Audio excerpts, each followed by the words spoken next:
بسم اللہ الرحمن الرحیم۔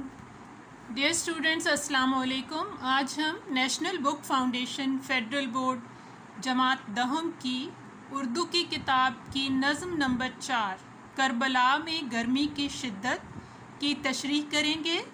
یہ میر ببر علی انیس کا لکھا ہوا مرثیہ ہے، جنہیں مرثیہ نگاری میں ملکہ حاصل ہے۔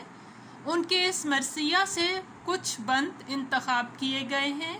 پہلا بند ہے: گرمی کا روز جنگ کی کیوں کر کروں بیاں، ڈر ہے کہ مثل شمع نہ جلنے لگے زباں، وہ لو کے الحذر وہ حرارت کے العمیٰ، رن کی زمیں تو سرخ تھی اور زرد آسماں، آب خنک کو خلق ترستی تھی خاک پر، گویا ہوا سے آگ برستی تھی خاک پر، مثل شمع شمع کی طرح، الحذر ڈرتا ہوں، آب خنک ٹھنڈا پانی۔ مفہوم ہے: کربلا کے دن کی گرمی بہت شدید تھی، مخلوق ٹھنڈے پانی کو ترس گئی تھی، یوں لگتا تھا آسمان آگ برسا رہا ہے۔ تشریح کریں گے۔ شاعر میر ببر علی انیس کی یہ نظم، جسے مرثیہ کہتے ہیں، مسدس کی صورت میں لکھی گئی ہے، جس کے ہر بند میں 6 مصرعے ہوتے ہیں۔ شاعر کہتے ہیں کہ کربلا کے میدان میں گرمی اس قدر شدید تھی جسے بیان کرتے ہوئے بھی خوف محسوس ہوتا ہے، کہیں زبان بھی شمع کی طرح جلنے نہ لگے۔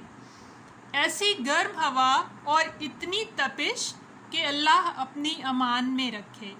میدان جنگ کی زمین سرخ تھی اور آسمان کا رنگ پیلا پڑ چکا تھا۔ یہاں شاعر نے مبالغہ آرائی کا استعمال کیا ہے، جو اردو شاعری کی خوبصورتی ہے۔ جس طرح لوہار لوہے کو تیز آگ پر گرم کرتا ہے تو لوہا سرخ ہو جاتا ہے، میدان جنگ کو بھی یوں لگتا تھا جیسے کسی نے آگ پر رکھ دیا ہو۔ اسی طرح رنگ زرد پڑنا محاورہ ہے، جس کا مطلب ہے ڈر جانا، ہوش اڑ جانا۔ تو زمین کی گرمی کی شدت اس قدر تھی کہ آسمان بھی خوف محسوس کر رہا تھا کہ گرمی کی یہ شدت مجھ تک بھی نہ پہنچ جائے۔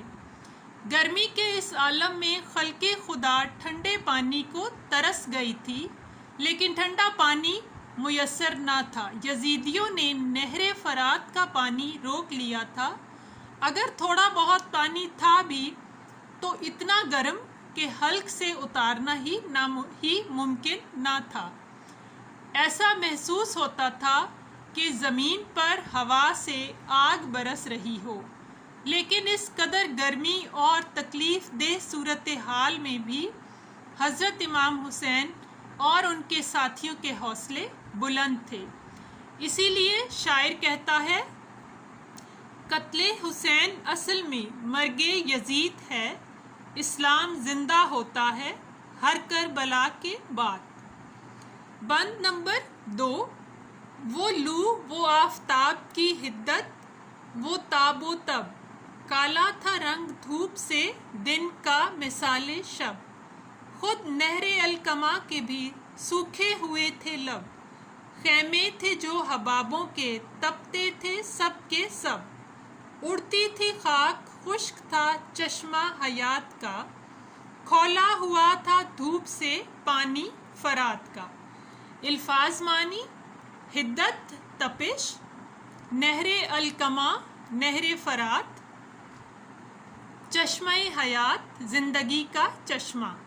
مفہوم ہے: سورج کی تپش سے دن بھی رات کی طرح سیاہ لگ رہا تھا، نہر فرات سوکھ چکی تھی، زندگی کے چشمے سے پانی سوکھ چکا تھا، جو باقی تھا ابل رہا تھا۔